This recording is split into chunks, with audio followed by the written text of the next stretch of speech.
Hello बच्चों। हमारा प्रश्न दिया हुआ है हॉल की विधि द्वारा बॉक्साइट के शोधन में बॉक्साइट एस Na2CO3 के साथ संग्लित होता है।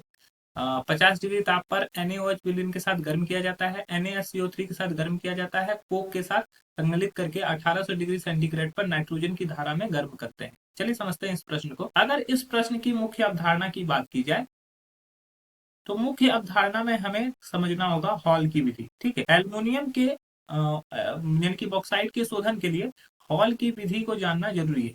हॉल ने क्या किया था, अपने अभिक्रिया में क्या करवाया था कि ये तीन तीन यानी कि प्रोसेस से गुजरा था। पहला प्रोसेस जो था, हॉल ने जो हमारा बॉक्साइड अयस्क होता था Al2O3 × 2H2O, ये हमारा बॉक्साइड है। ये बॉक्साइड का जो रिएक्शन करवाया, ये बॉक्साइड का रिएक्शन पहले सोडियम कार्बोनेट के साथ कराया गया। ठीक है, ये सोडियम कार्बोनेट के साथ कराया गया।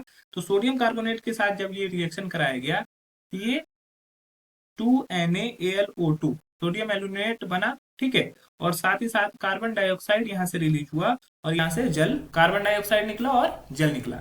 ठीक है, तो ये पहला प्रोसेस था। अब क्या हुआ कि दूसरे स्टेप में इसने क्या कराया कि हमारा जो NaAlO2 था, ठीक है, सोडियम एल्यूमिनेट, उसका रिएक्शन जल और कार्बन डाइऑक्साइड से कराया गया। ठीक है, और इसको हीट किया गया 333 केल्विन पर। 333 केल्विन पर। तो ये अपघटित होकर वापस से एल्युमिनियम हाइड्रोक्साइड में कन्वर्ट हो गया। ठीक है, और साथ ही साथ Na2CO3 जो यहाँ पे इन्वॉल्व हुआ था वो वापस से यहाँ से निकल गया। और फिर थर्ड प्रोसेस में क्या हुआ, जब हमारे पास एल्युमिनियम हाइड्रोक्साइड मिला, ठीक है, एल्युमिनियम हाइड्रोक्साइड, इसको हम लोग 1473 केल्विन पर जब हम लोग गर्म करें तो यहाँ पर हमें एल्यूमिना प्राप्त हुआ।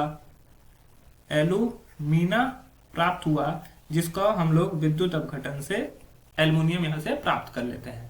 तो पहला जो ऑप्शन दिया हुआ है कि Na2CO3 के साथ संलग्नित किया जाता है, यह बात बिल्कुल ही सही है। दूसरा है 50 डिग्री सेंटीग्रेड ताप पर NaOH के विलयन के साथ गर्म किया जाता है, यह गलत हो गया। NaSCO3 के साथ गलत किया जाता है, यह भी गलत हो गया। और कोक के साथ संलग्नित करके 1800 डिग्री सेंटीग्रेड पर नाइट्रोजन की धारा में गर्म करते हैं, ये भी गलत हो गया। तो हमारा जो सही उत्तर हो जाएगा वो हो जाएगा ऑप्शन ए। आशा है कि यह प्रश्न आपको समझ में आया होगा। धन्यवाद।